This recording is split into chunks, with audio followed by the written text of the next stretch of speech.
Eu estava aqui falando para as pessoas a importância daquele momento da entrada do acolhido, aonde se ressignifica o momento da internação. Mas antes de a gente seguir nesse assunto, né, que a gente estava tendo vários probleminhas técnicos, agora está resolvido, Robson, se apresenta para o pessoal, continua falando ali aonde tu estava antes, com o que tu trabalha, com o que tu faz. Tá bom. Boa noite a todos, meu nome é Robson. Agora, 1 hora e pouco atrás, eu estava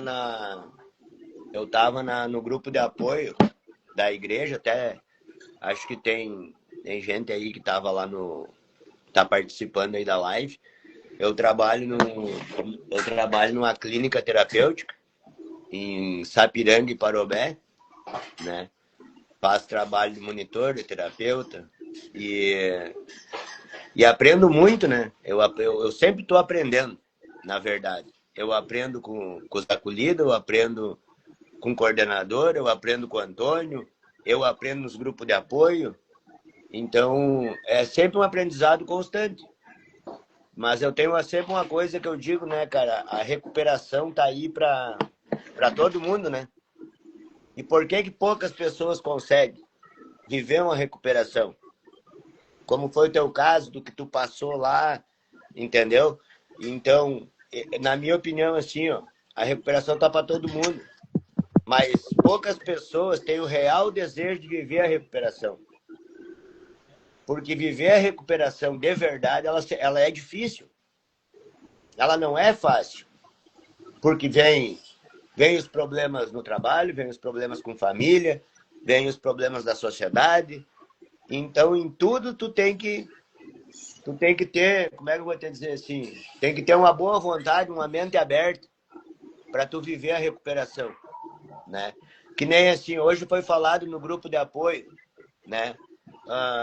Quando tu começa a deixar de ir num grupo de apoio, tu começa...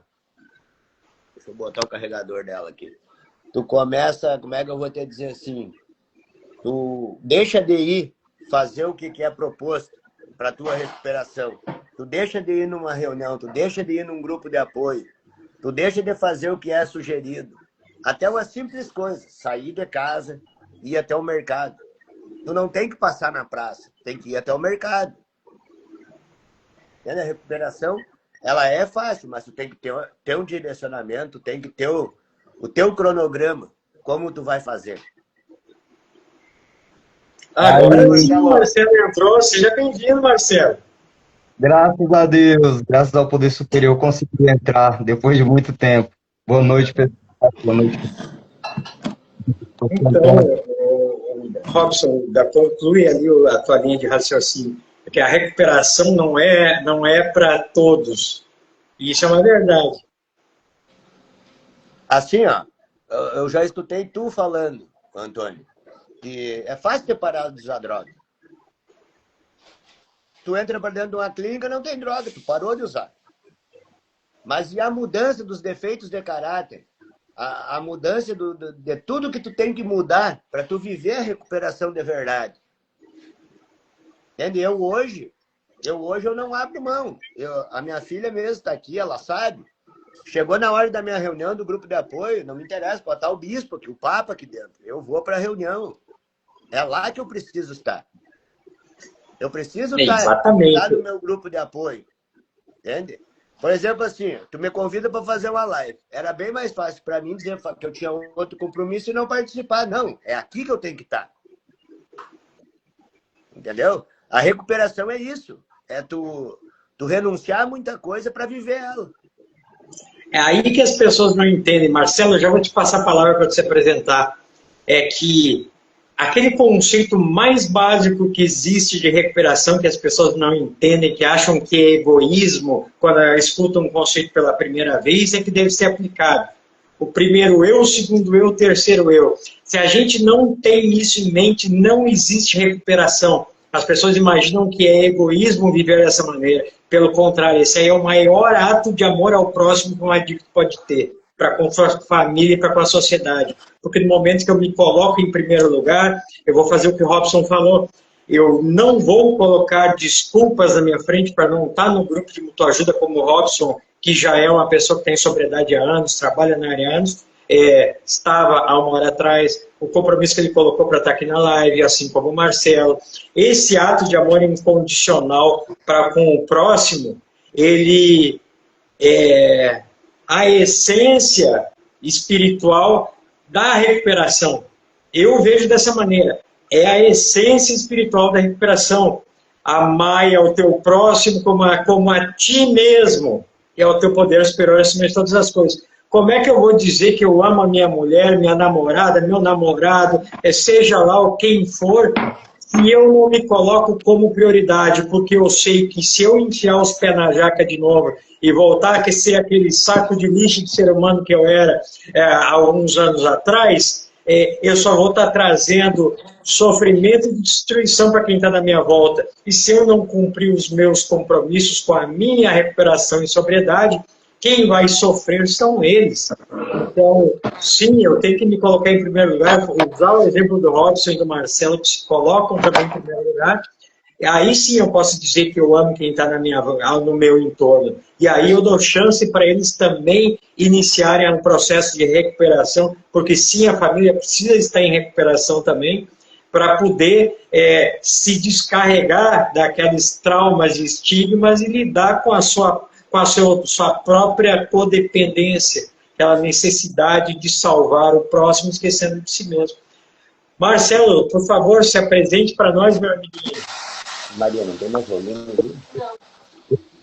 Me chamo Marcelo, né? Eu sou terapeuta também, né? Formado pela PDQ, sou psicanalista, trabalho no Ceará, né?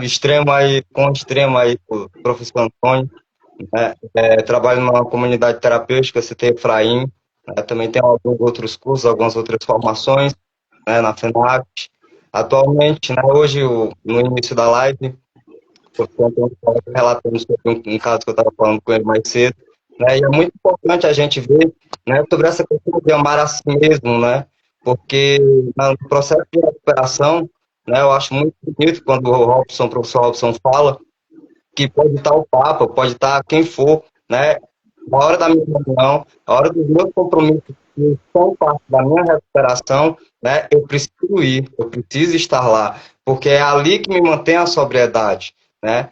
E quando a gente para observar, né, toda a nossa linha de caminhada, né, todas as que a gente estava no processo, eu estava no processo de adicção ativa, assim também, né, companheiros que estão lá. Mensagem pro negão lá. A Luciana mandou mensagem. É muito interessante você ver que a maioria das vezes você precisava de desculpas, né, para não estar em determinados locais para fazer uso. E quando você entra em recuperação, é aquilo que o Robson disse, né? A recuperação está aí para todos, mas não é todo mundo que está para se recuperar. Por isso que é um processo tão difícil, porque é um processo diário, é um processo de todo dia você acordar com um propósito de dizer, não, hoje, só por hoje eu não quero usar drogas, só por hoje eu preciso fazer o que é necessário fazer, né? E quando a gente isso, né, a gente entende que a verdadeira liberdade não é usar a droga na hora que a gente quer, não é fazer as coisas do jeito que a gente quer, mas sim fazer as coisas que devem ser feitas nos momentos certos, né? Então, assim, eu acho muito interessante essa colocação, né, de amar a si mesmo para depois amar o próximo, né? Porque não tem como. Por isso que tem uma frase muito interessante que fala, né, a sua recuperação, a primeira pessoa, depois de você, aprenda a cuidar pelo menos de uma planta, depois vai cuidar de um gato, né? E aí, quem sabe, futuramente, né, um relacionamento. É isso aí. E tem uma coisa que é muito legal. Você estava falando aí, o Robson também estava falando, eu estava me lembrando. Como é que pode, eu fiz uma bolinha de papel aqui, ó. Como é que pode uma coisinha desse tamanho dominar a vida do ser humano? Né? Isso aqui, ó, uma coisinha desse tamanho, gente, me escravizou por quase 2 décadas. Né? Um pouquinho mais de 2 décadas. Olha quantas e quantas famílias estão sendo destruídas por uma coisinha que cabe na palma da mão. E o que isso traz para nós como, graças a Deus, né, a gente ficou com, ainda nós temos sanidade, né, até porque não nos conhece muito a fundo, se conhecer, vão saber que a gente não é muito som da cabeça. Mas como é que pode algo tão pequeno dominar e trazer tanta destruição? Né? E tantas ideias de jirico que a gente fala, tipo a que nós estávamos conversando antes, né, Marcelo? E que vem de encontro com o que o Robson explanou agora. Recuperação, infelizmente, necessita de disciplina, não é uma receita de bolo, apesar de existir uma receita de bolo para estar em recuperação, e aí demanda da habilidade dos terapeutas que estão tratando de cada caso, mas ressignificar essa situação como um todo e levar de uma maneira personalizada para cada um se descobrir dentro dessa receitinha e fazer o que é necessário a cada dia para estar em sobriedade, é o fundamental, porque não é porque todo adicto é extremamente inteligente, porque sim, todo adicto é extremamente inteligente, isso é fato, não é porque é extremamente inteligente, porque recupera as coisas muito fácil, porque recupera, o cara sai de dentro de uma clínica CT quebrado, 3, 4 meses depois já está lá de supervisor encarregado da empresa que ele começou a trabalhar, já está com um carro financiado, com uma casinha, daqui a pouco já está dentro de um relacionamento também, aí bota tudo fora na sequência 6 meses depois. E por que isso acontece? Né? Aí entra nesses pontos que vocês todos estão falando. Eu acho muito interessante... Robson e o Marcelo, vocês que estão dentro de uma CT, quais são essas ideias de gênio que a gente mais escuta aí para justificar uma saída antecipada de dentro da clínica que vocês trabalham, dentro da CT, que a gente mais escuta aí ao longo dos anos? Vamos dar uma desmistificada nesse ponto, até porque tem muito familiar aqui nos escutando nesse momento, e é bom para eles também não caírem nessas armadilhas, porque não é por maldade que o adicto coloca essas ideias e tenta convencer o outro. Não é manipulação, como se acreditava no passado, mas é o jeito que o cérebro dele, inconscientemente, subconscientemente, encontrou de racionalizar uma maneira de não estar ali, de tentar recuperar e retomar a vida dele, usando os atalhos que ele está acostumado, porém... o uso em si da substância, o prazer todo que ela causa, aquela destruição, fica a nível subconsciente que nem ele consegue enxergar o quão, vamos dizer, ridículas são as teorias que ele tenta aplicar em nós, aplicar na própria família. E aí chamam de manipulação, mas ele está manipulando só a si mesmo, né? Então, o que vocês têm para nos contar aí de histórias assim? Vou começar, ó. Se quiser começar... Então, vamos lá. Assim, Antônio, ó, o que acontece bastante mesmo.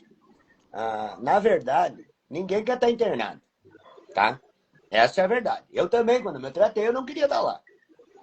Mas tem uma diferença. Quando tu vê que é necessário, e daí anos caindo, levantando, correndo atrás.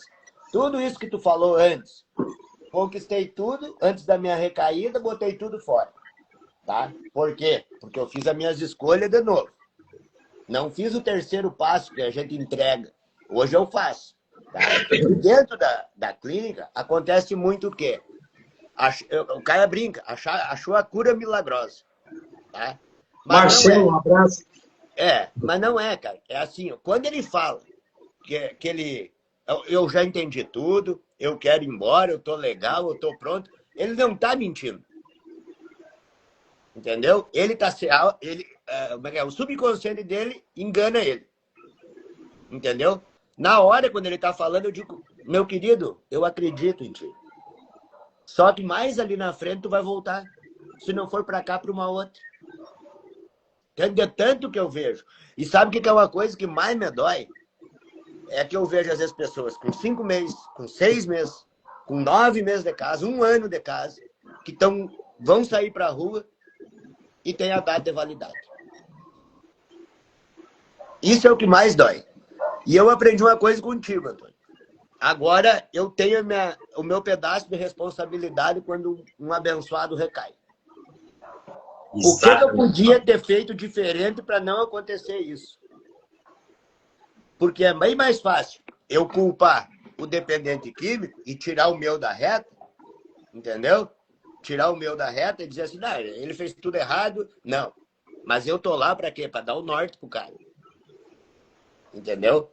Um que tá assistindo a live aí é o Douglas, que é meu afilhado. Esse cara eu tenho orgulho dele. Entendeu? Tenho orgulho. Porque eu te digo, pensa num cara que era isso dentro do tratamento. E ele levou o quê? 9 meses, 1 ano para virar a chave. E agora ele está com 1 ano e meio e é terapeuta. Olha que maravilha. Mas eu vi todo o processo, todo o sofrimento que foi. Eu botava as mãos na cabeça de o que eu vou fazer por essa joia, não tem mais o que fazer. Mas aí eu parava e pensava.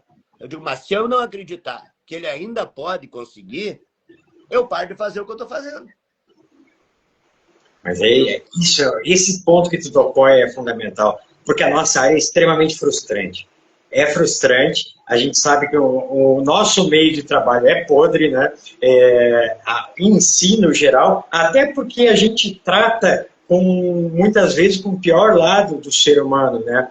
Porque a gente pega as pessoas, quando chegam até nós, elas estão vivendo em função dos seus instintos primários, não em função da lógica e da racionalidade, né? Então, até chegar no ponto da pessoa raciocinar, a tomar decisões, aprender, conhecer a si mesmo, a gente vai ver muito isso acontecer. E é um trabalho de formiguinha que, infelizmente, né, eu digo infelizmente porque a gente sabe que faz parte da doença, que é reincidivante, recaída acontece. É muito difícil. Olha, eu vou dizer que eu não conheço nenhuma ficha única, tá? Em todos esses meus anos, eu tenho 49 anos de idade, né? Eu não conheço nenhum. Aí eu sei que existe, tá? É tipo mosca branca de olho azul. A gente sabe que deve existir uma mosca albina por aí, mas eu ainda não vi. Então, infelizmente, a recaída faz parte, tá?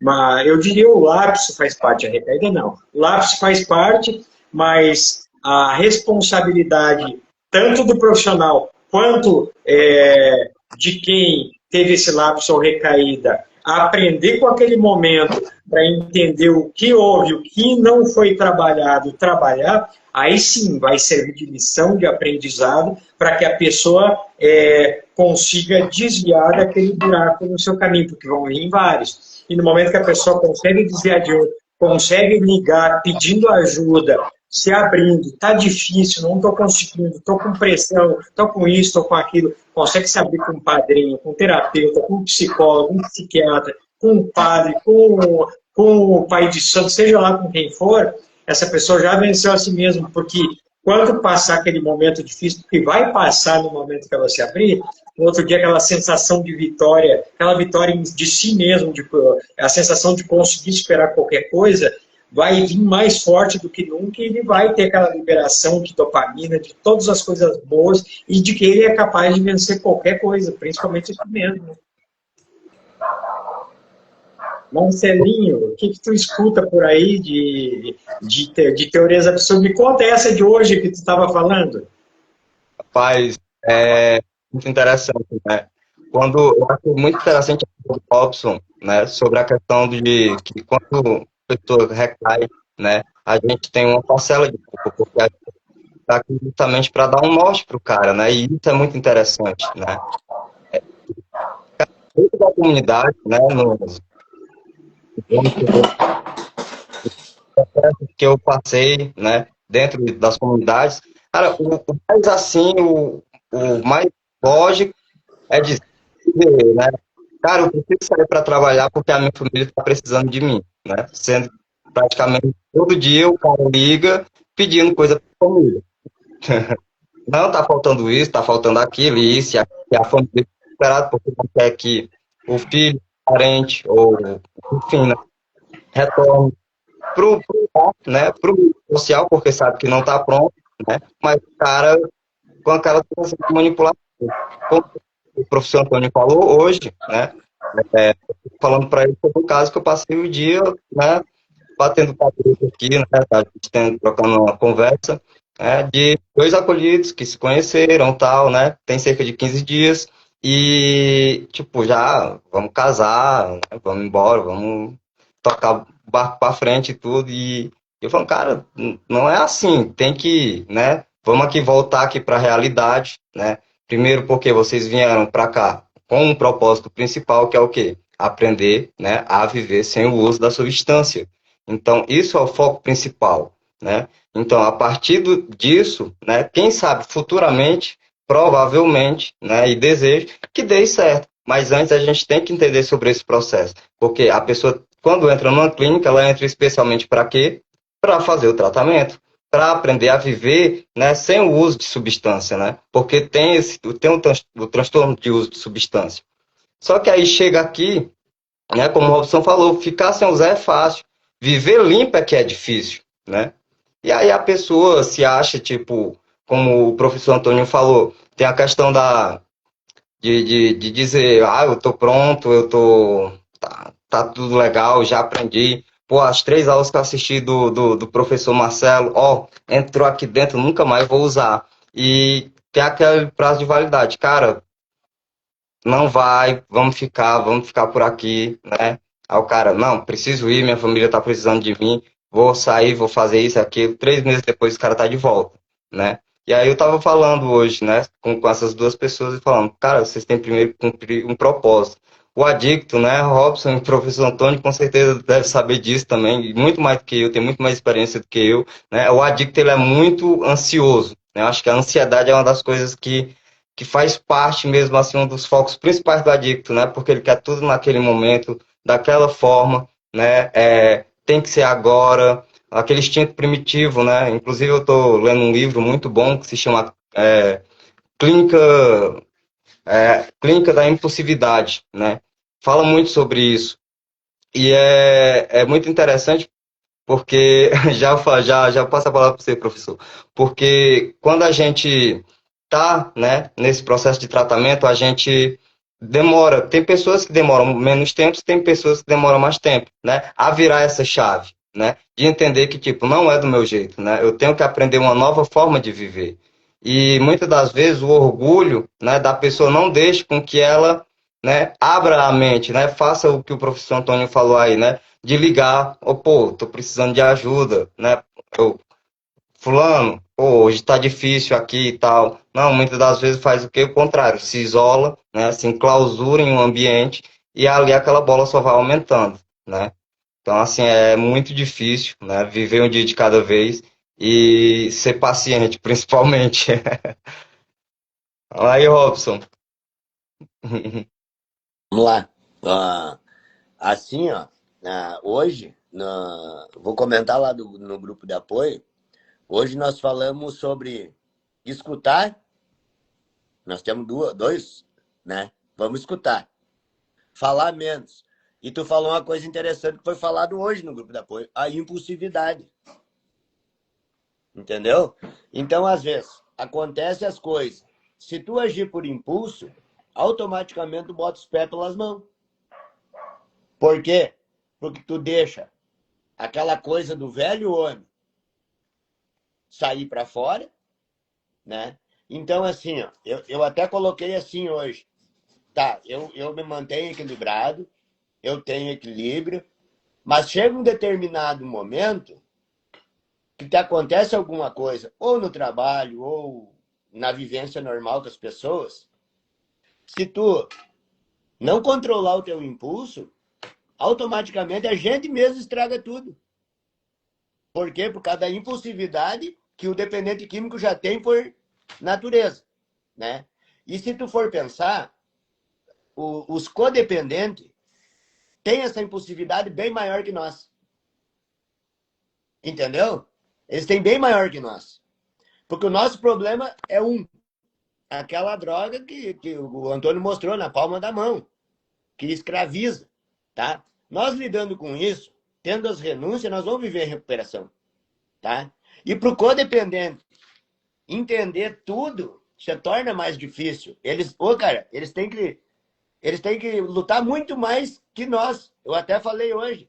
tem famílias que é mais difícil de tu lidar com a família que com o próprio dependente químico que está dentro da instituição. Eu vou abrir meu microfone agora, aqui, ó. Robson. Eu só vou terminar. Por exemplo, assim, eu tô aqui na casa da minha filha, né? As regras não são minhas.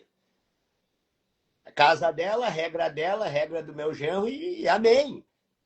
Tu me entendeu? Como é que eu vou mudar as coisas das outras pessoas? Eu não posso. O que é que eu posso mudar, Antônio? É o Robson. É o Robson que pode mudar todo dia. Lutar contra ele todo dia. Eu vou fechar meu microfone e te passo a palavra. Ó, então assim, ó, enquanto vocês estavam falando, eu tenho mania de ir anotando os pontos, né? Isso é a mania que a gente pega já, mania não, já é técnica que a gente vai, cada um desenvolve a sua para ir falar sobre. A mesma coisa do Marcelo. Olha só, impulsividade. Como é que um adicto e um codependente aprende a lidar com a impulsividade?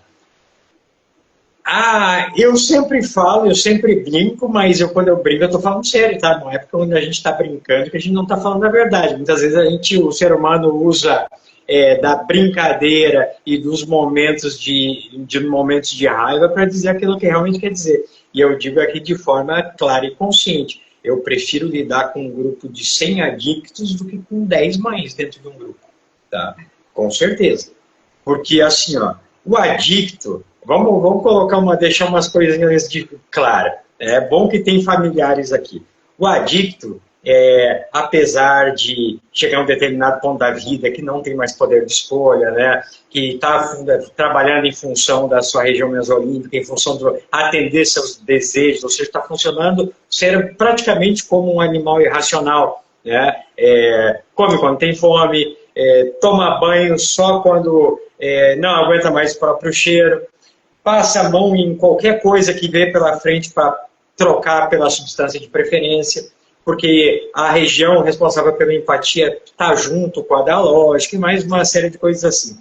Então, essa pessoa, desde criança, me corrija se eu estou errado. As mães, os pais, os avós, não sei, quem criou falou, fica longe das drogas, meu filho, isso aí faz mal, mata, pode ter uma overdose, está vendo lá na rua, fulano está roubando, está matando. Então, assim, ó, mesmo que sejam conceitos meio distorcidos, trazem a realidade e a pessoa cresce sabendo que é algo que não deveria estar fazendo, né? Em contrapartida, o codependente acaba demorando a notar os próprios padrões comportamentais, porque a doença dele é a do excesso de cuidado, travestido de amor. Ou seja, os dois têm as mesmas características. A falta de amor próprio. Ponto.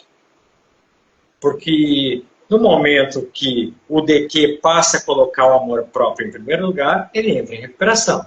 Já falamos sobre isso no início. No momento que o codependente descobre que não é o amor dele que salva, gente, parece que eu estou vendo um filme de terror, de exorcismo, né? A pessoa debate, só falta virar a cabeça e vomitar verde, igual aquela menininha do filme Poltergeist. Porque, imagina, eu nunca usei nada na minha vida, tem que ser tratado assim, meu filho assado, eu que sei, o meu amor salva, resgata. Enquanto isso, a pessoa está lá, noite sem dormir, sofrendo, pegando empréstimo para pagar conta de traficante de agiota, botando dentro do carro para levar na biqueira, deixando usar uma substância ilícita dentro de casa, correndo o risco de ser presa, de ser morta na rua, tá? Correndo o risco de surto psicótico. Quantas mães, quantos pais, quantas namorados lidam com surto psicótico, com aquele adicto que inferniza, me dá 5 pila, me dá 10 pila, se não me der eu vou me matar, eu vou fazer isso, vou fazer aquilo, a pessoa acede, ao invés de buscar ajuda. Claro que ela não sabe como buscar ajuda ainda, né? Ela não sabe que esses simples 5, 10 reais, 50 reais que ela dá, ou já para tentar se sentir mais aliviada, pode ser a última dose do amor da vida dela. Ele vai, porque uma hora vai dar merda, ele pode ser atropelado, não atravessar a rua na frente de casa, ou não sair do boteco, ou entrar numa briga dentro de um bar por um motivo fútil, meu time é melhor que o teu, toma uma tacada de sinuca nas costas, uma garrafada na cabeça. Toda segunda-feira a gente dá notícia sobre isso. Atropela a gente dirigindo, cai de bicicleta, entra em briga desnecessária, fica devendo para a gente errada na hora errada, pode estar em um local que não era para estar, se confundido, muitas vezes pela própria polícia, e ser morto numa batida policial, pode ter uma overdose, um simples R$5 causa tudo isso, né? Em contrapartida, uma mãe, um pai, esse que esquece de cuidar de si mesmo, está lá noites e noites em claro, vê aquela caixa de medicação que o filho nunca tomou e acha lá um diazepam, um ansiolítico da vida, e começa a tomar e começa a se sentir bem. Robson e Marcelo, vocês que trabalham há anos aí no meio, quantas e quantas mães e esposas, pais, que vocês conhecem, que já se tornaram farmacodependentes. E aí unem a codependência com tudo aquilo que eles sentem mais repulsa na vida, que é a dependência química. Porém, tem o ego tão elevado em função da própria doença, que não aceitam que também tem a mesma doença que a pessoa que eles mais amam. Quantas pessoas a gente conhece assim, estão dependentes de medicação para conseguir dormir, mal conseguem falar numa reunião de grupo de mutuajuda, seja em grupo de Alanon, Naranon, Amor Exigente. Quantas eu já vi em reunião via Meet, das mães com a língua totalmente enrolada de tanta medicação para aliviar o estresse. E para essas pessoas pedir ajuda, né? E aí a gente entra aqui, falando da impulsividade. A gente sabe que, apesar de terem origens diferentes, os dois transtornos, as duas doenças, a da dependência química e a da codependência, o tratamento é o mesmo. É o mesmo. Ali, a impulsividade, como é que se trata a impulsividade? Está lá no 10º passo. Está lá na escrita terapêutica. É a mesma coisa, muda o nome. O que a pessoa precisa fazer todos os dias para aprender a lidar consigo mesmo? Botar no papelzinho lá, ou gravar, usar o celular. Hoje está muito mais fácil com a tecnologia, né? Até para quem não gosta de escrever, vai editando aqui para o telefone. Não, hoje eu me senti mal nessa situação, assim, assim, assado. A pessoa se acostuma a olhar para dentro de si. E depois, quando ela lê aquilo, ela se torna o seu melhor conselheiro. É uma coisa que isso é fato, todos nós usamos essa técnica. Agora, aconselhe a ti mesmo. Bota no papel e depois se aconselha. A pessoa sempre vai ter a melhor solução para si. Todos somos doutores da nossa própria dor. Porém, esse 10º passo, ou a escrita terapêutica, desenvolve algo único com o passar do tempo. A habilidade de pensar antes de agir. Porque não é do dia para a noite.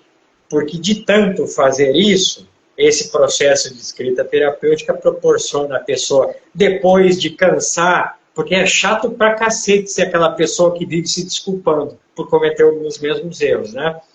Então, essa pessoa com essa técnica simples aqui, ela aprende a pensar, a se desculpar no outro dia. Opa, estou vivendo uma situação parecida. Mudou os personagens, o ambiente, mas vivi isso há 2 meses atrás. Está lá no meu diáriozinho de sentimentos, que é a mesma coisa. Como é que eu agi naquela época? E isso vem na mente em tempo real, e a pessoa, com o tempo, aprende a agir assim. Tá, sou autossuficiente? As duas doenças são da autossuficiência.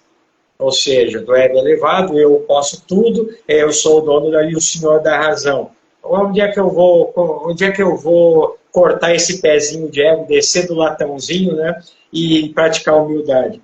Em terapia, dentro de um grupo de mutuajuda, escutando meus iguais, sei lá, tem N atividades, tendo um plano de prevenção à recaída. Prevenção à recaída não foi desenvolvida para a área da dependência química e codependência, mas foi a melhor área que ela se encaixou.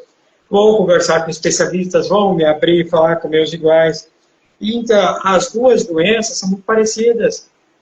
Um usa droga e o outro usa pessoas, com a mesma finalidade. Não olhar para dentro de si para trabalhar aquilo que mais necessita. Marcelo, tem que passar a palavra, senão eu fico falando. Eu também tenho essa mania que eu tenho que me policiar. Boa noite. Boa noite, Gleiciano Félix, aí que também está assistindo a gente. Gleiciano, inclusive, né, um abraço. Né, foi um companheiro em uma das minhas passagens na clínica, né, como acolhido.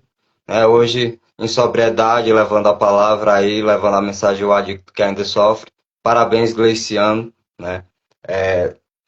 E, assim, eu acho muito interessante isso que você falou, Robson, o professor Antônio, né, das famílias, né, não aceitarem a questão do papel da codependência, né? Você chegar para um familiar de um adicto que está na clínica, que está no processo de recuperação, né, dizer assim, olha, você precisa também se tratar.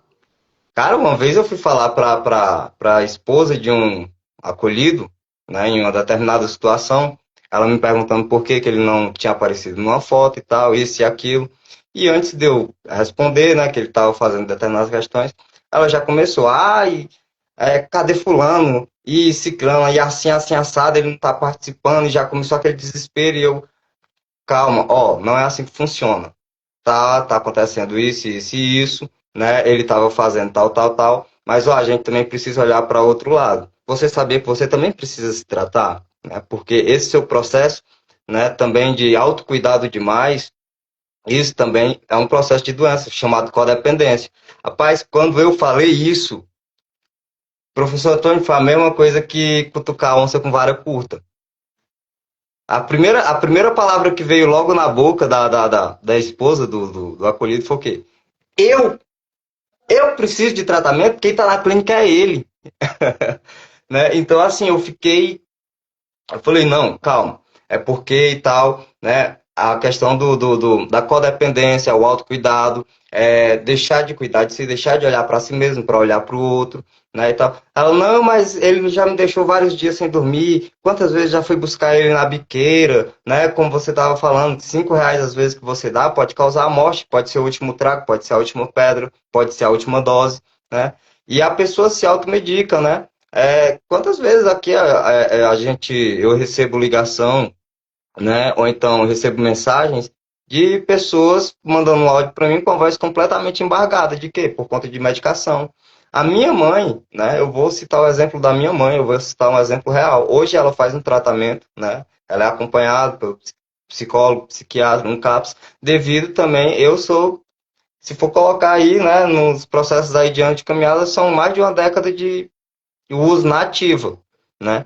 Então, assim, a minha mãe começou também sobre o processo de automedicação, né? Hoje ela faz uma medicação controlada e tal, tudo pelo psicólogo, passado pelo psiquiatra, mas desenvolveu muitos transtornos, né, através de todo esse tempo, por conta justamente do meu uso, né? E ela não sabia como lidar com isso, né? Então, como que ela ia lidar com a situação de, pô, meu filho vai voltar para casa hoje vivo, né? Ele vai voltar para casa, o que ele está fazendo lá fora, né? E aí, para acalmar, como ela tinha pressão alta, né? Tem pressão alta, tem problema de nervos, começou a automedicação.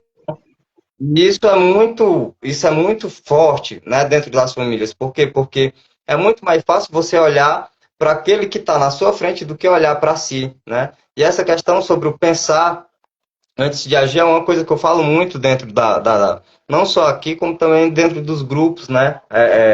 Falo com a minha mãe, né? Com relação com a minha madrinha, que tem grupo na igreja também, e que é a questão de quando a gente pensa sobre o ato de pensar, né? Quando a gente pensa sobre os próprios pensamentos, né? Eu acho isso muito interessante porque é o que você estava falando, né, de fazer o inventáriozinho pessoal, né, porque a gente normalmente, enquanto adicto, né, e codependente, a gente faz muitas coisas na impulsividade e depois vai pedir desculpa, depois vai ver o que fez, né, e vai pensar, poxa, eu acho que eu fiz algo errado, né, e quando a gente vê que a gente começa a falar sobre isso, né, principalmente com os familiares, eles começam a entender, né? Mas de início, meu irmão, você falar é a mesma coisa que você tá jogando álcool dentro da fogueira. Dizer que o parente do dependente químico, do DQ, que está ali em tratamento, né? Ele também precisa de acompanhamento, ele precisa de um psicólogo, ele precisa entender que ele vem em primeiro lugar, né? Como o Robson falou, né? O problema do adicto é parar de usar droga, né? O problema do codependente é aprender a amar a si mesmo, né? E isso é o mais difícil de entender, né? E vamos lá, Robson.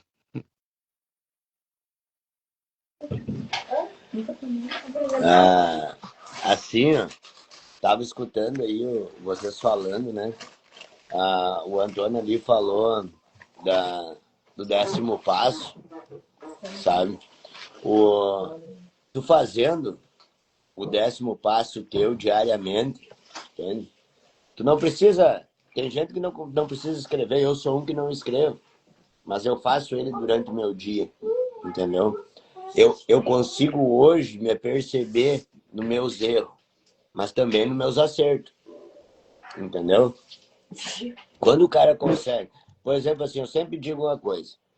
Para o cara viver uma recuperação de verdade, tem que fazer 3 coisas.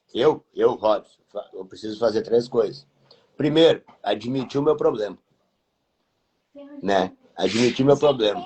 Segundo, aconteça o que aconteceu, não posso usar. Porque senão eu não dou conta e perco o controle. E terceiro, que para mim é o básico, eu tenho que ter um despertar espiritual. Só assim. Porque num determinado ponto, numa determinada situação, naquele contexto, a ferramenta que tu tem não vai servir. Tu não vai conseguir usar naquele determinado contexto.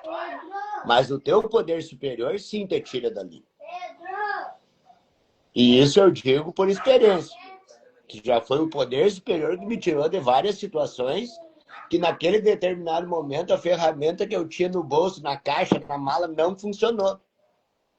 Então hoje, quando eu vou no grupo de apoio que nem esse que eu tava, que é amor exigente, voltado com bastante espiritualidade, cara, é outra coisa, tá?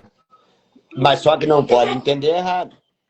Eu preciso dos passos, eu preciso entender de neurociência, eu preciso entender de várias coisas básicas para recuperação. Então, no meio de tudo isso daí, eu conseguindo pegar um pouco de cada coisa, eu consigo viver uma recuperação boa. Entendeu? Não é mais difícil renunciar. Entende? Se torna tudo mais fácil depois que tu começa a entender. Entendeu? Por exemplo, eu hoje, se eu tiver que renunciar de ir almoçar, o jantar lá no meu filho, que nem ontem, eu peguei, fui lá, dei boa noite e vim para casa. Entendeu? Mas não é porque eu não gosto da presença de ninguém. É que às vezes eu preciso disso. Eu preciso ficar com a minha solitude, gostar de mim. É bem diferente tu gostar de ti, tá sozinho contigo mesmo e se sentir solitário. Solitário é uma coisa. Tu gostar de estar contigo é outra. Eu hoje, se eu tiver que ficar sozinho, tranquilo. Não tem problema nenhum eu ficar sozinho. Entende? Hoje, em primeiro lugar, sempre vai ser eu. Depois eu de novo. Tu me entendeu? Porque eu cansei, na minha vida, às vezes eu dar prioridade, botar outras pessoas na frente. E quem dava com os burros na água era eu, quem acabava internado era eu. Então hoje eu gosto de mim. E eu gostando de mim, a minha filha tá bem, tá aqui do meu lado, meu filho tá ali. Entendeu? Estamos tudo reunidos. E eu tô aqui conversando com vocês. Eu não vou deixar de fazer o que eu preciso fazer para dar atenção para eles. Depois que eu terminar o meu compromisso, aí é outra história. Daí eu vou viver em família um pouco. Entendeu? Então, assim, ó, Marcelo, tu às vezes eu fico te olhando, não, cara, tu tem um baita potencial. Entendeu? Um baita potencial. Tu é muito inteligente. Eu tava lendo aquelas coisas que tu me mandou lá. Eu posso não falar, mas eu tô lendo. Entendeu? Eu tô procurando aprender. Então, cara, assim, ó, só foca no cara que tu tem, ó, por exemplo, esse legado aí, ó, vai ir eu, vou ir, o Antônio vai ir, e tu vai levar esse legado. Entendeu? Me perguntaram para mim uma coisa: o que tu quer fazer na tua vida? Eu hoje o que eu quero fazer na minha vida é bater as tarjinhas do meu caixão e meus filhos ir lá, pode até chorar, mas ir lá e dizer assim: meu pai venceu. Ele venceu o mundo. Ele morreu limpo. Esse é o legado que eu quero deixar. Eu não quero deixar dinheiro, fortuna, nada disso. Eu quero viver uma recuperação boa, passar mensagem para os outros, da minha maneira, entendeu? Sempre passar mensagem, porque se tu vive recuperação e tu não partilhar a tua recuperação para as outras pessoas, de nada ela vale. A recuperação tem que ser partilhada. Partilhada para os irmãos que estão precisando de ajuda. Neste momento está fazendo vários passos, principalmente o 12º. Né? Então, assim, cara, eu sou muito grato por tudo que meu poder superior faz na minha vida hoje. Entendeu? Como é que a gente diz? Não tenho tudo que eu quero, mas eu tenho tudo que eu preciso. Esse é o ponto, Robson. Lidar com o nosso próprio orgulho, né? Porque, olha, vocês viram, infelizmente teve algum probleminha que o Marcelo não pôde compartilhar aquele vídeo, aquele dos ratos que a gente compartilhou, Robson. Né? O porquê que a gente está correndo a nossa vida? A troco do que nós estamos vendendo o nosso tempo de vida? E para quê? Né? Para conquistar coisas inúteis, para suprir algo que nós não temos aqui dentro, para provar alguma coisa para alguém, para a sociedade. Na maioria das vezes para as pessoas que a gente nem gosta, só para dizer eu sou o cara. Nossa doença é a doença do ego e do orgulho também. E quando a gente se frustra, o que a gente fazia? Primeira coisa, corria para se anestesiar. E isso, essa falta do poder superior, né, e o fato de ser uma doença também de cunho espiritual, é muito legal a gente falar isso e ter tocado nesse assunto, porque quando a gente fala em espiritualidade, despertar espiritual, as pessoas acham automaticamente que é algo relacionado a Deus ou a um poder superior da crença dela, mas não. Inicialmente, e isso é muito interessante a gente pensar nesse conceito, quando a pessoa chega para um tratamento, ela chega totalmente desacreditada de si, sem credibilidade das pessoas que a cercam, e literalmente, por mais que ela diga que tem uma espiritualidade, não, ela não tem. Tá? Porque se ela tivesse, ela não estava precisando entrar dentro de um centro de reabilitação. Então começa aquele lento processo de tirar a sua substância de decadência, sua droga, do pedestal, que esse sim é o poder superior dela nesse momento, né? E vai sobrar o quê? Vai sobrar um vazio na pessoa. Aquele famoso vazio do primeiro passo, né, Robson? A gente que conhece um pouco mais. Né? Retirou a droga, sobra um vazio. Só que o primeiro conceito básico de poder superior a ser reestabelecido dentro de um paciente em tratamento não é algo gigante, é algo pequeno. E talvez o Robson se der conta agora. Um primeiro modelo de poder superior que o paciente tem é o próprio grupo que ele está. Porque por mais que ele esteja em decadência moral, ali, no seu pior momento, pior fase, todos que ali estão, um acredita no outro. E o grupo quer o melhor para o outro. Seja dentro da clínica de reabilitação, seja lá fora, não importa se está há meia hora limpo ou se está há 30 anos limpo. Um quer o melhor para o outro. Então, eu vejo o grupo ali como a primeira manifestação primária do poder superior. Afinal, né, somos todos instrumentos e a voz do povo é a voz de Deus. A segunda entrega que a pessoa faz, que quando está entrando no processo de reabilitação, é ter fé. Fé em si mesmo que vai conseguir, fé no grupo e fé em vocês, profissionais. É uma outra expressão básica de poder superior. As pessoas que estão no papel de cuidador desses meninos, dessas meninas que estão buscando reabilitação. Porque daí passam a acreditar no Robson, no Marcelo, e ter vocês como modelo e como exemplo. Passam a replicar comportamento, usar termos que vocês usam. Quantas vezes, Robson e Marcelo, vocês escutaram os pacientes que estão sob cuidado de vocês falando os termos que vocês falam, que eles nem sabiam que existia? Isso dá uma sensação de orgulho para nós que trabalhamos na área. Então, a equipe interdisciplinar é um outro modelo básico de poder superior que ele passa a acreditar também. Tudo isso vai substituindo a droga, né, o comportamento aditivo, o jogo, o sexo compulsivo, a compra compulsiva, tudo isso vai sendo substituído. E essa pessoa vai se abrindo aos pouquinhos. Aí vai chegando no segundo passo, vai dando espaço para que algo maior que ela tenha um lugar na vidinha. E ela passa a acreditar, e passa a acreditar em algo, e entregar a sua vida, dar o salto de fé e deixar de lado o egocentrismo e passa a crer e colocar o pezinho acreditando que algo vai colocar o chão depois. E aí a pessoa começa a viver um despertar mesmo. E esse despertar espiritual começa pelo intelecto, começa por vocês que desenvolvem esse trabalho aí que é maravilhoso. Eu digo que é um trabalho missionário, porque o Robson já entendeu o papel dele na vida, o Marcelo também. E é primeiro eu, segundo eu, terceiro eu. Quando estão com a família, que é raramente, né, oferecem o melhor de si, mas é praticamente um apostolado. Dedicam as vidas em prol de outros seres humanos, que nem sabem onde perderam o umbigo, mas estão lá dando tudo de si para que não passe o que vocês passaram na vida, nem o que eu passei também. Então, eu quero dizer que eu tenho muito orgulho de estar com vocês aqui e fazer parte dessa live, dividindo também a responsabilidade de professor e de coordenador aqui do KDQ.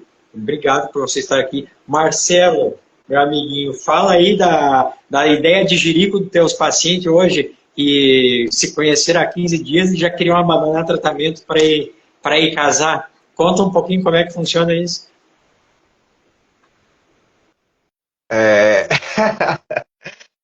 Como eu disse, né, a gente tem muito essa questão da impulsividade, né, tipo, quando a gente chega, é muito interessante, né, a sua fala, professor Antônio, que a gente tem essa questão de chegar muito debilitado, né, da gente não ter esse despertar espiritual, da gente estar fragilizado emocionalmente, psicologicamente, sem fé, né, sem propósito de vida. Então, muitas das vezes, a pessoa está aqui, veio para se tratar. Poxa, preciso me reorganizar, preciso colocar minhas ideias no lugar, preciso aprender a viver sem fazer uso da substância. Mas só porque o que acontece? Muitas das vezes, né, a pessoa vem para o tratamento, né, como você disse, ninguém quer se tratar, né? A gente vem porque realmente a gente botou o pé na jaca, né?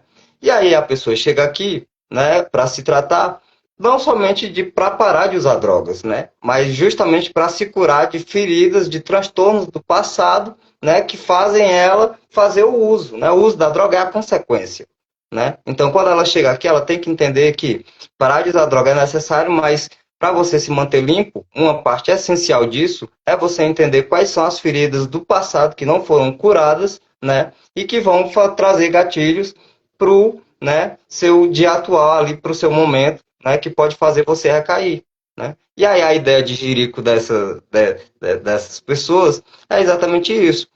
Chegaram, né, uma com 1 mês e pouco, cerca de quase 2 meses, outra com 15 dias, debilitados, sem propósito, né? Uma já estava mais ou menos, a moça já estava mais ou menos ali com as ideias, não, saí, vou para casa da minha mãe, para construir minha vida e tal. O outro, né, ainda meio perdido e tal, mas os dois extremamente dependentes emocionais. Uma dependência emocional, assim, gritante, alarmante. Então, o que acontece, meu irmão? Às vezes falam que os opostos se atraem, né? Mas dois dependentes emocionais, fragilizados emocionalmente, né? Com abandono da família, praticamente, né? Por conta do uso, que quer queira, quer não, a gente sabe, a família se distancia, se cansa e se encontraram. E aí, dentro de uma comunidade, né? Acontece o quê? Eles começam a partilhar e é como disse, né? A gente está aqui, né? E todo mundo chegou dentro da comunidade com um propósito. O quê? O propósito de se curar, né? Com o propósito de sair bem, formar uma família, ter seus projetos, ter isso, ter aquilo. E aí os dois tendo uma semelhança, como que eu acredito que se ele conversasse com qualquer outro ou ela conversasse com qualquer outro, né, provavelmente também teriam as mesmas semelhanças. Porém, uma coisa que era gritante nos dois era a dependência emocional, né?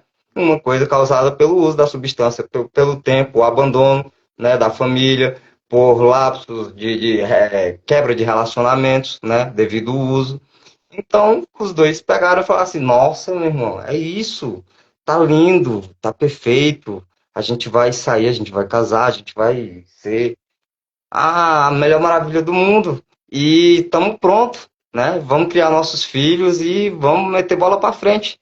Só porque a gente sabe que não é assim, né? A gente tem que passar pelo processo de autoconhecimento, né? Como diz Carl Jung, a maior queda que a gente pode ter é cair em si, cair dentro de si, né?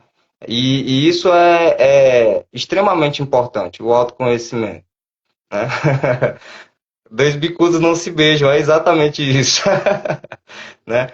E a gente fica nesse papel, né, por trás, né, da cortina falando, olha, você precisa primeiro, né, é como falar, reconhecer que você tem esse problema, você precisa tratar esse problema, você precisa curar o seu passado, você precisa aprender a se relacionar com você mesmo, né, como o Robson diz, professor Robson diz, algo muito importante, primeiro sou eu, segundo sou eu, terceiro sou eu, né? Por quê? Porque quando principalmente dois dependentes emocionais, meu irmão, se juntam, na primeira frustração de um, o segundo vai junto, né? Então, assim, e quando a gente explica, né, parece assim, tem um que é mais mente aberta, um acolhido que é mais mente aberta, tem outro que é um pouco mais mente fechada. Mas eles começam a entender, né, e começam a virar a chave devagarinho, igual aquelas fechaduras antigas, né, que a gente precisa ir virando devagarinho, né, para eles começarem a entender que realmente tem que fazer parte de um processo, né?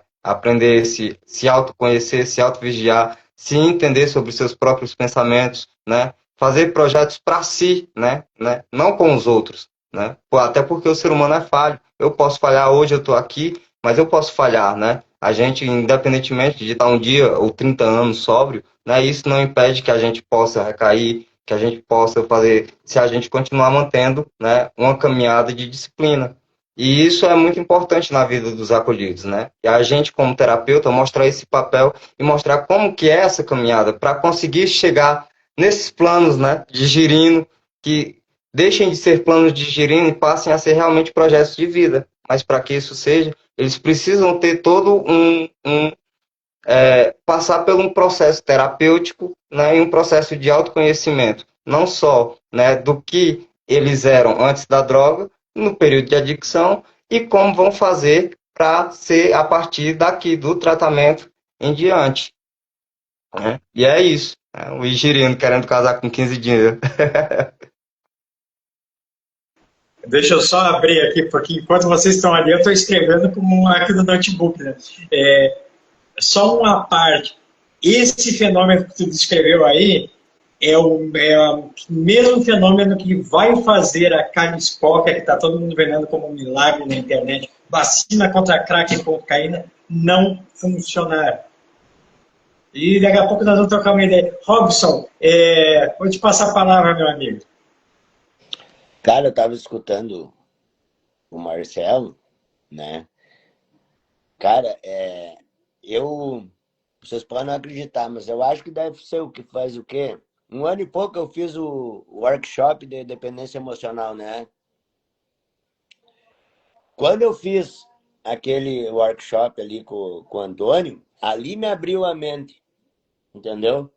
Sobre dependência emocional. Porque antes, por mais que eu vivesse em recuperação, eu precisava da validação de muita gente. Hoje eu não preciso da validação de ninguém. Eu preciso é da minha. Eu saber que eu estou fazendo certo. Eu não preciso que o Joãozinho, o Pedrinho, vai lá e diz, ó, beleza, tá tudo certo, parabéns. Não, eu não preciso mais, cara. Entendeu? Até no entanto, eu parei com um relacionamento que eu tinha, que nunca foi um relacionamento ruim, simplesmente eu parei porque eu quis me priorizar mais. Entendeu? É tipo assim, eu nunca tinha visto uma coisa assim. Começou um relacionamento sem briga e terminou sem briga. Entendeu? Nunca teve uma discussão. Simplesmente eu achei que tá. Vou seguir a minha vida. E ali, quando foi falar de família, se vocês podem não acreditar, mas a minha família é os acolhidos. É onde eu vivo, é onde eu passo mais tempo da minha vida, é dentro da clínica. Eles são minha família. Eu digo para eles, eu digo, ó, vocês podem não acreditar, mas vocês são a minha família. Eu amo vocês todos. Entendeu? Porque, cara, quando tu tem empatia pelo irmão, entendeu? Você coloca no lugar dele. Eu é fácil me colocar no lugar deles, porque eu passei por aquilo ali. Então, eu trato eles conforme eu não fui tratado. Claro, às vezes tu tem que, não é assim, tem que ser mais duro, beleza. Mas com empatia, sem ofender, sem magoar, sem machucar. Porque, cara, tu já chega da rua destruído. Tu já vem da rua demolido. Aí tu vai pegar um monitor que é para te acolher, um terapeuta que é para te acolher, e o cara chutar o cara para cima? Não, tu pode cobrar, mas com empatia. Fazer com que eles entendam o porquê da cobrança. Sem eles se sentirem mal. Hoje eu consigo fazer isso. Eu cobro os caras saem dando risada. Me entendeu? Porque eles não levam aquela coisa pro coração. Esse cara é pau no cu. Perdão a palavra. Esse cara aí é um pé no saco. Tu me entendeu? Não. Eles, obrigado. Eu não tinha entendido por esse lado. Cara, tu pode cobrar, mas mostra o porquê que tu tá sendo cobrado para ele. Que ele vai te agradecer. Tu me entendeu? Porque eu sempre me coloco no lugar do outro. Eu consigo fazer isso hoje. Claro que no começo não foi fácil. Porque quando eu saí de uma comunidade terapêutica, eu fui trabalhar em clínica, cara, era totalmente diferente. Eu fui naquela lá, abre buraco, tá? Vou contar uma história para vocês, um chuvão que Deus mandava. O açude dava uns 80 metros da horta. Vai lá e me molha, rega todos os canteiros. Eu fui lá, botei a capa de chuva, bota de borracha, ia no açude com os baldes, 80 e poucos canteiros. Eu reguei tudo, abaixo d'água. Eu jamais vou fazer isso para uma acolhida. Só que eu tava naquela, como é que eu vou dizer assim? Eu tava naquele ponto. Eu só tinha que fazer. Porque eu não tinha outra oportunidade na minha vida. Então eu passei por tudo aquilo. Só que eu sempre prometi para mim, eu digo, quando eu estiver trabalhando, não é assim que eu vou tratar as pessoas. Entendeu? Então assim, cara, se você coloca no lugar de uma pessoa, daí eu fui aprendendo a trabalhar em clínica, que é bem diferente de uma CT. Entendeu? É bem diferente. Uma clínica involuntária, que na verdade é involuntária, é voluntária, né? Tem o terminho daquele da adesão voluntária, né? Mas, cara, é muito legal tu trabalhar e se colocar no lugar do acolhido. Entendeu? Não é porque tu tá mais tempo limpo. Cara, se tu for ver hoje, eu pergunto, quem é de nós três tá mais tempo limpo? É o cara que levantou primeiro. É o cara que levantou primeiro. Ele é o cara que tá mais tempo limpo. Por quê? Porque ele levantou mais cedo que tu. Hoje tu tá mais tempo que eu limpo, Marcelo. Tu levantou mais cedo, levantei às 9. Eu sempre sou o que tem menos tempo limpo, porque eu não gosto de acordar cedo. Mas eu sou o que tem mais tempo limpo no final do dia, porque eu durmo mais tarde. Vocês entenderam, gurizada? É assim, cara. A recuperação. E daí tem, que nem tu falou, dessas ideias de gerido. Tu me entendeu? Cara, em 15 dias, arrumaram a solução para todos os problemas da vida deles. Vamos casar, vamos criar os filhos. Cara, não vai dar certo. Por quê? Porque tu tem que passar o processo. Tu tem que entender o que tu precisa fazer para viver a recuperação. Aí tu imagina, eu já sou doentaço, eu pego uma mais doente que eu. Vai dar certo? Não. Isso aí, Robson, é fogo e gasolina. O nome desse fenômeno aí na psicologia é transferência. O que acontece com a transferência? Essas ideias que a gente vê aí, que a gente está comentando agora, relacionamento, por que é uma norma da imensa maioria dos locais de tratamento? Proibido o paciente se relacionar. Proibido relacionamento, aí já até falta de ética, né? Então, cabe até exclusão de quadro de funcionário e de conselho de classe. Proibido relacionamento entre paciente e profissional. Por quê? A transferência. O que acontece quando tira a substância da vida do paciente? Tirou a substância da vida do paciente, isso aqui, o cérebro da pessoa, ele está louco por um estímulo externo. Qual o melhor estímulo artificial ali para a pessoa não pensar na própria vida? Meu Deus, como o Robson fala bem, nossa, como ele me acolhe, esse cara aí é maravilhoso, fantástico, vou me aproximar dele. E assim, vocês estão rindo, mas é assim que surgem os relacionamentos dentro do CT e de clínica. Aí pega 2 pacientes, normalmente aí vamos pegar uma clínica mista, trabalhei bastante tempo em clínica mista, onde convivem homens e mulheres juntos. Gente, aí o homem sempre se coloca no papel de cuidador, né? Meu Deus, como tu passou por tudo isso na tua vida, tu não merecia, piriri, parará. E a outra, como já se interessa porque alguém demonstrou interesse na vida dela, porque lá fora também estava totalmente desacreditada e as pessoas não davam mais ouvidos, encontrou alguém que escutou, alguém que conversa, que acolhe, que também é acolhido, e acontece a transferência. Aí é substituído o estímulo da droga pelo estímulo da conquista de se apaixonar, que também vai liberar ocitocina, dopamina, serotonina, em pequenas doses, mas também o hiperfoco da pessoa vai estar no outro, não em si mesmo. E aí a pessoa acredita que encontrou o amor da vida dela ali e que o poder superior colocou os 2 ao mesmo tempo dentro de uma clínica só para se encontrar e que já são amores de vidas passadas. Cara, a gente vê isso toda semana, né? E a cada 15 dias voltando. Porque não dá certo.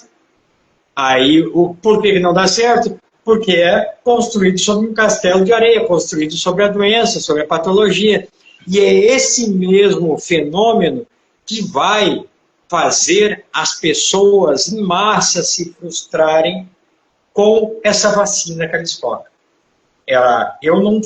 Eu sou uma pessoa que sou um defensor da ciência, em prol de vacinas, mas eu digo para vocês o seguinte: colocar o nome de vacina, né, na Caliscoca, que é um inibidor dos efeitos da cocaína e derivados, é quase um crime que estão cometendo com a população e algo que seria para um Código de Defesa do Consumidor chamado de propaganda enganosa. O que vai acontecer? O cara vai cheirar e não vai sentir o barato, não vai sentir o acelero, mas vai estar com a química rolando no sangue. Mesma coisa fumando crack. Então vai funcionar em cerca de 70% de quem for vacinado. Tá? Aí o que vai acontecer se eu não tenho prazer naquela droga? Que é a minha de decadência e não passei por nenhum tratamento. Se dentro de uma clínica eu consigo transferir a minha adicção, me apaixonando por qualquer pessoa para fazer planos de vida eterna e abandonar tudo de forma consciente, a troco de uma insanidade, imagina por pessoas que não vão passar por tratamento e vão ser vacinadas. O que vai acontecer? A gente está aí com as drogas K, K2, K9, que são mais baratas que o crack, cachaça, rodo, porque Cracolândia não deveria se chamar Cracolândia, deveria se chamar Cachaçolândia, porque a imensa maioria das pessoas estão lá em função do álcool. A gente tem as drogas sintéticas, nós temos medicamento. Vai acontecer o quê? As pessoas vão migrar de substância, vão trocar de estímulo, vão para a compra, vão para as bets, vão para o tigrinho, mas não vão estar usando crack e cocaína, porque é uma besteira eu gastar dinheiro naquilo ali, porque eu não vou sentir prazer. Então, por que eu toquei nesse assunto? Porque é o mesmo fenômeno que acontece, vai acontecer com eles, esse mesmo fenômeno que a gente vê dentro de clínica todo dia. A transferência, o novo estímulo. Se eu não tenho aquele para me suprir, eu vou buscar outro. Então, terapia e tratamento a fundo são necessários. É necessário esse processo que vocês estão descrevendo. É necessária a psicoeducação para a pessoa se conhecer, entender o porquê, nesse primeiro momento, eu devo me resguardar. Se eu não tenho relacionamento com ninguém, o porquê eu devo me resguardar, me conhecer e me colocar em primeiro lugar, passar um tempo em tratamento, me conhecendo, para que as armadilhas do meu próprio cérebro, em função dos meus hábitos ainda não identificados, não tratados, me coloquem nas mesmas situações ruins que eu já passei na vida, em mesmas situações de risco. Ponto. Tranquilo, legal, perfeito.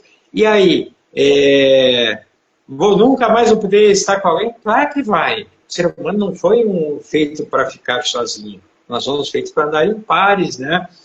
Seja lá qual for. Então, tudo tem seu tempo, mas como lá no início da live o Marcelo falou, a Dica é extremamente ansioso, impulsivo. Robson falou a mesma coisa. Tá? E o porquê? Aí vamos, agora a live não é sobre codependência também? Agora, o porquê que o codependente também enfia os pés pelas mãos quando consegue romper o relacionamento com o dependente químico? Pelo mesmo motivo.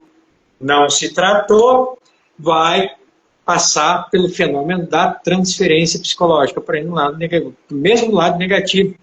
Ele vai buscar alguém, e, graças a Deus, Robson, você estava em tratamento, né, quando terminou o seu relacionamento, mas eu vou pegar o próprio Antônio aqui como exemplo. Claro que eu não vou citar, que eu tive vários casamentos e alguns funerais pelo caminho, mas teve pessoas que passaram na minha vida lá no passado da minha ativa, que quando finalmente nós rompemos, buscaram pessoas com características extremamente parecidas com as minhas. Essa transferência psicológica justamente aconteceu pela sua patologia não tratada. Ou não conseguir tratar o meu excesso de amor, boa noite, Andréia, e o meu cuidar do próximo. Não, por que eu necessito olhar para o outro ao invés de olhar para mim? Inconscientemente eu não salvei o Antônio, eu não salvei meu pai e minha mãe quando era criança. E aí busca outro que é igual, às vezes um pouquinho pior. É o mesmo fenômeno. Aí a gente chama de dedinho podre, não é? É a mesma coisa que aconteceu aí na tua clínica, Marcelo, a mesma coisa que acontece na tua, Robson. É a mesma coisa que acontece nos locais que eu trabalho ou com quem eu trato. O cara está lá 15 dias, 20 internado.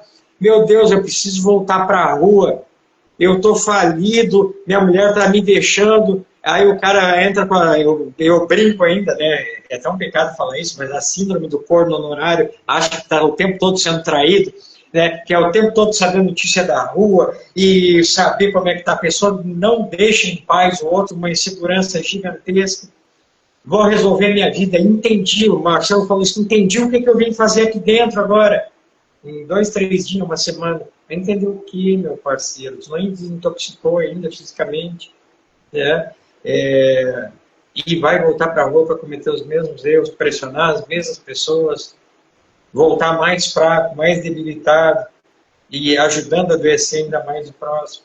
Então, é necessário dar tempo ao tempo, investir. O nosso papel como terapeuta é ajudar a conscientizar também o paciente que internação é um investimento de tempo para que ele não precise mais pisar ali e que realmente pare de roubar e de matar, roubar tempo e sonhos dele e da própria família. Porque senão ele vai estar na rua ou dentro de clínica, se tiver sorte. Senão o destino é cadeia, calçado ou cemitério. Né? Infelizmente. Gente, eu vou passar a palavra para vocês. Nós já estamos aqui há quase 2 horas conversando, e se deixar nós vamos longe. E antes de passar a palavra aqui para nós fazer um encerramento, quero dizer o seguinte, a gente tem assunto aí para conversar por muitos e muitos dias, que nós vamos, dia 7, a Cláudia não pôde estar presente hoje, porque ela está com um paciente, né? Mas vamos marcar mais live com nós 4 juntos, vocês 2, vamos fazer uma mescla aí, para a gente poder conversar e trocar ideia todos os dias aí com o pessoal até o início das nossas aulas ao vivo novamente. Desde já eu quero agradecer, passar a palavra para vocês aí, fazer uma considerações finais antes de a gente encerrar.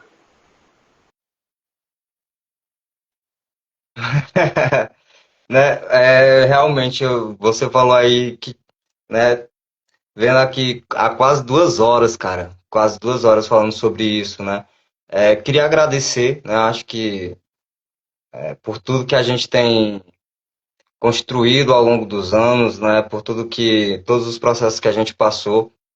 E queria dizer também aqui, agradecer pelo EducaDQ, né, conhecer o professor Antônio Comfort, Robson, né, o professor Robson, cara, também assim, uma honra, cara.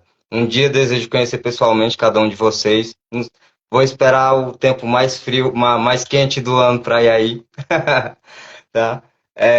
E é isso, né?